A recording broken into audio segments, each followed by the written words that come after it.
الحمد لله رب العالمين والعاقبة للمتقين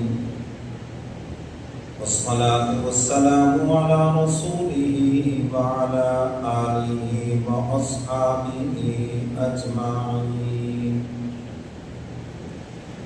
أما بعد فأعوذ بالله من الشيطان الرجيم. بسم الله الرحمن الرحيم. إلا تنصروه فقد نصره الله إذ أخرجه الذين كفروا ثاني اثنين إذ هما في الغار إذ يقول لصاحبه لا تحزن إن الله معنا فأنزل الله سكينته عليه وأيده بجنود لم تروها وجعل كلمة الذين كفروا السفلى وكلمة الله هي العليا والله عزيز حكيم. صدق الله مولانا العظيم وصدق رسوله النبي الكريم ونحن على ذلك من الشاهدين والشاكرين والحمد لله رب العالمین. یا الہی جب تک کہ میرے جسم میں میری جان رہے میرے مولا تجھ پہ صدقے کہ تیرے محبوب پہ قربان رہے. میں رہوں یا نہ رہوں مگر یہ دعا ہے دل کی کہ دین احمد رہے اور عزت قرآن رہے. یا رب صلی وسلم دائما ابدا على حبیبک خیر الخلق كلهم والحبیب الذی ترجع شفاعته لكل حول من الاحوال مقتحم. درود پاک پڑھنا سب حضرات محبت سے.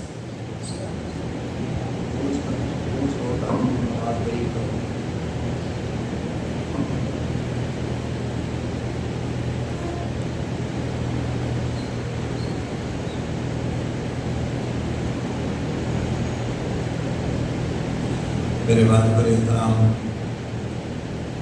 معزز حاضرین، گزشتہ جمعہ آپ حضرات کے سامنے ہجرت رسول صلی اللہ علیہ وسلم اس عنوان کے اوپر گفتگو ہوئی تھی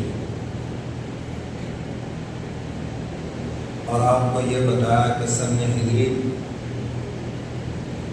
یہ کیا چیز ہے اور کہاں سے یہ سلسلہ شروع ہوا، کس عظیم واقعے کی یہ یاد دلاتا ہے. تو یہ ہجرت کا واقعہ آپ حضرات کے سامنے رکھا. اعلان نبوت کے 13ویں سال حضور علیہ السلام نے مکہ مکرمہ سے مدینہ منورہ ہجرت فرمائی اور گزشتہ جمعہ بعد جہاں تک پہنچی تھی کہ کفار مکہ نے حضور علیہ السلام کے گھر کا محاصرہ کیا ہوا اور آپ علیہ السلام ان کے قریب سے بڑے اطمینان سے نکل کے چلے گئے. سورہ یاسین کی ابتدائی آیات کی تلاوت فرمائی اور اللہ تعالیٰ کا حکم رب ادخلنی مدخل صدق واخرجنی مخرج صدق واجعل لي من لدنك سلطانا نصيرا. سورہ بنی اسرائیل کی یہ آیت ہے 15ویں پارے میں. اس کا حکم دیا کہ اس کی تلاوت فرمائیں اور تلاوت کرتے ہوئے یہاں سے نکل جائیں، یہ آپ کا کچھ نہیں بگاڑ سکتے۔ اس آیت کی تلاوت کا آپ کو ہجرت سے کئی دن پہلے حکم دے دیا گیا تھا کہ آپ اس کو پڑھیں، اور مشائخ نے لکھا ہے جو آدمی کہیں ہجرت کرنا چاہتا ہے، آج کل بڑے نوجوان پوچھتے ہیں کہ انگلینڈ جانا ہے، امریکہ جانا ہے، ویزا نہیں لگ رہا، پڑھنے کو بتائیں، تو یہی وظیفہ ہے جو اللہ نے اپنے محبوب کو بتایا۔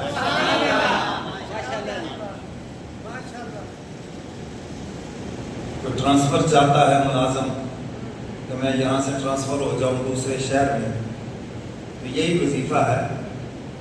ابھی بھی طریقہ بتا دیتا ہوں، پھر جب ضرورت پڑے گا بھی پوچھ لینا۔ اور بِأَدْخِلْنِي مُدْخَلَ صِدْقٍ، یہاں نیت کرنی ہے جہاں جا رہا ہوں عزت سے جاؤں، وَأَخْرِجْنِي مُخْرَجَ صِدْقٍ، اور یہاں سے ہی مولا مجھے عزت سے نکال دے۔ تو آپ علیہ الصلوۃ والسلام کو حکم دیا گیا آپ نے ہجرت کرنی ہے تو یہ وظیفہ پڑھیں، اللہ بتا رہے محبوب آپ یہ پڑھیں۔ اور پھر دیکھو کیسے حق تعالیٰ نے اپنے محبوب کو شان سے عزت سے کافروں کے ہر ایک داؤ پیچ سے بچا کر صحیح سلامت مدینہ منورہ پہنچا دیا۔ حضور علیہ الصلوۃ والسلام سیدنا صدیق اکبر کے دروازے پر، اور آپ کے قدموں کی آہٹ سن کر سیدنا صدیق اکبر نے دروازہ کھول دیا، حضور کو دستک نہیں دینا پڑی۔ دوپہر کو چونکہ مطلع کر دیا تھا کہ ہجرت کا حکم ہو گیا ہے، یا رسول اللہ اکیلے؟ فرمایا نہیں، تم بھی میرے ساتھ۔ خوشی سے آنکھوں میں آنسو آ گئے، اور اماں عائشہ صدیقہ رضی اللہ تعالیٰ عنہ فرماتی ہیں اور دوپہر سے لے کر پھر رات تک ابا نے پاؤں کے اوپر کھڑے ہو کر وقت گزارا ہے، دروازے کے پاس کھڑے ہیں اور حضور کا انتظار کر رہے ہیں۔ عشق اس کا نام ہے۔ یہاں تو جاہل کہتے جی سنا ہے، آپ ہر عاشق کے گھر تشریف لے آتے ہیں، سنی سنائی باتوں پر عمل نہ کریں، سنی سنائی باتیں زیادہ جھوٹی ہوتی ہیں، اور اللہ کے نبی نے فرمایا آدمی کے جھوٹا ہونے کے لیے اتنا ہی کافی ہے کہ سنی سنائی بات کو بغیر تحقیق کے آگے بیان کر دیں۔ تو عشق کا تقاضا یہ ہے کہ چل کر حضور کے روضے پہ جایا جائے، چل کر ان کے در پہ جایا جائے، یہ ہے عشق۔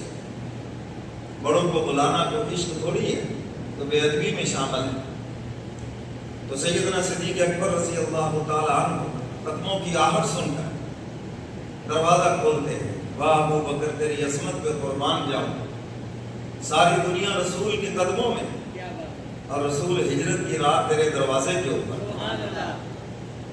اور وہ پہلی مرتبہ محبوب نہیں آئے، کبھی میں دیکھتا ہوں وہ دلہا بن کر ابو بکر کے گھر آئے ہیں۔ سیدنا صدیق اکبر رضی اللہ تعالیٰ عنہ عرض کرتے ہیں 2 اونچنیاں میں نے تیار کر رکھی ہیں، ایک آپ کے لیے اور ایک اپنے لیے۔ حضور علیہ الصلوۃ والسلام نے ارشاد فرمایا یہ اونٹنی مفت نہیں لوں گا، قیمت لوں گا۔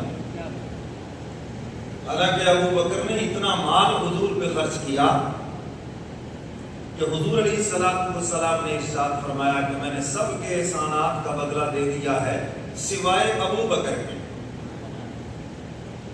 اتنا حضور کی ذات گرامی کے اوپر خرچ کیا، فرمایا کہ ابو بکر کے احسانات کا بدلہ میں نہیں دے سکتا، کل قیامت کے دن میدان محشر میں ابو بکر جانے اور اللہ جانے۔ پوری امت مسلمہ سیدنا صدیق اکبر رضی اللہ تعالیٰ عنہ کے احسانات کی مفروض ہے قیامت تک۔ ہجرت کا چونکہ عظیم سفر ہے اور حضور چاہتے ہیں کہ میرا بھی حصہ اس میں بڑھ جائے، حالانکہ اس اونٹنی کی قیمت سے کئی گنا زیادہ ابو بکر حضور کی ذات گرامی پہ خرچ کر چکے ہیں، لیکن یہاں پر حضور قیمت ادا فرما رہے ہیں، اور انہوں نے بھی آگے سے کوئی اصرار نہیں کیا کہ جس طرح میرا محبوب خوش ہے بس حضور علیہ السلام سوار ہوئے، سیدنا صدیق اکبر بھی سوار ہوئے۔ راستے میں بڑی بیٹی حضرت اسماء نے کھانا تیار کیا، جلدی سے راستے میں کھا پی لینا، ناشتہ تیار کیا، بھوک لگے گی، سفر ہے تو جلدی میں اس کا منہ باندھنے کے لیے کوئی رسی نہ ملی تو اپنا پٹکا یہاں سے پھاڑا، فراق بچیاں جو پہنتی ہیں یہاں سے باندھا جاتا ہے، اس کو پھاڑا اور اسی سے باندھ دیا، دو ٹکڑے کر کے حضور علیہ السلام نے لقب دے دیا ذات النطاقین، دو ٹکڑوں والی، تو فخر سے اسی لقب کو بیان فرمایا کرتی تھی۔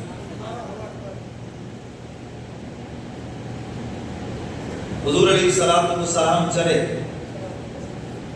اور جب غار ثور کے قریب پہنچے، غالباً جو 3-3.5 میل کے فاصلے پر ہے، اللہ تعالی ہم سب کو لے جائے آمین۔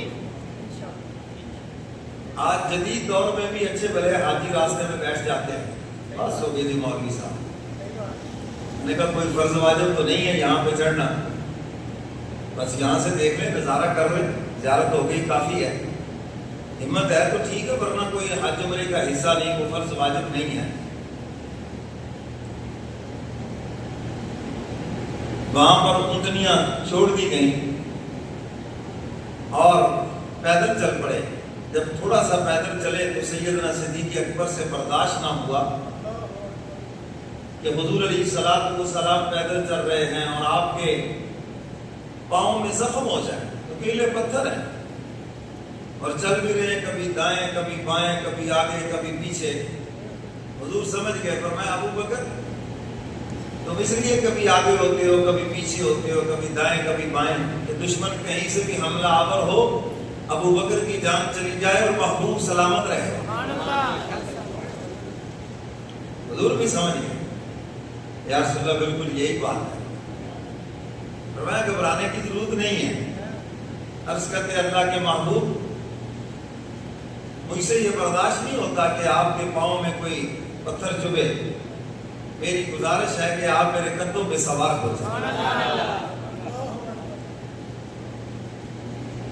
سیدنا صدیق اکبر رضی اللہ تعالیٰ عنہ نیچے بیٹھ گئے۔ اب میری طرف دیکھیں، حضور علیہ السلام کندھوں کے اوپر سوار ہوئے اور آپ کی ٹانگیں مبارک، پاؤں مبارک صدیق کے سینے کے اوپر ہے، اور جو میرے محبوب کے دونوں ہاتھ ہیں وہ ابو بکر کے سر کے اوپر ہیں۔ آپ کہتے ہیں میری کمر کے اوپر فلانے کا ہاتھ ہے، فلانے بڑے کا ہاتھ ہے، بزرگ کا ہاتھ ہے، والدین کا ہاتھ ہے، ابو بکر تیری عظمت پہ قربان جاؤں، تیرے اوپر تو کملی والے پیغمبر کا ہاتھ ہے، اور ہاتھ ایک بھی نہیں، دونوں ہاتھ ہیں۔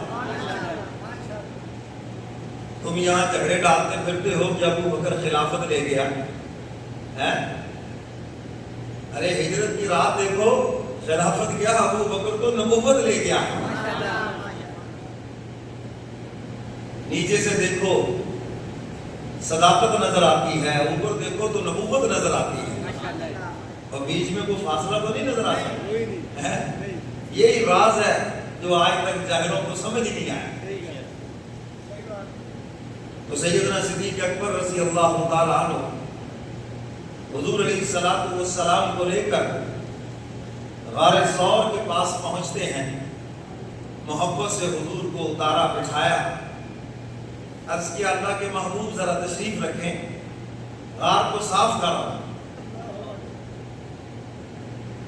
دنیا میں جہاں کہیں بھی ترتیب ہے، پہلے نبی ہے، پیچھے صدیق ہے، حضور علیہ السلام آگے، ابو بکر پیچھے، بیت اللہ میں، مسجد نبوی میں، جہاں کہیں بھی آپ دیکھیں ابو بکر پیچھے ہیں، حضور آگے، یہاں تک کہ دنیا سے پردہ فرمانے کے بعد بھی حضور مزار میں آگے ہیں اور ابو بکر پیچھے ہیں۔ لیکن یہاں آ کر صرف ترتیب بدلی ہے کہ حضور باہر تشریف فرما ہے اور ابو بکر پہلے غار میں پہنچے۔ غار کے سوراخوں کو صاف کیا، ٹٹولا اندھیرے میں کوئی جانور، کوئی پتھر، کوئی چیز صاف کر رہے ہیں، اس کو دیکھا کہ کچھ سوراخ ہے، قمیص پھاڑی اپنی اور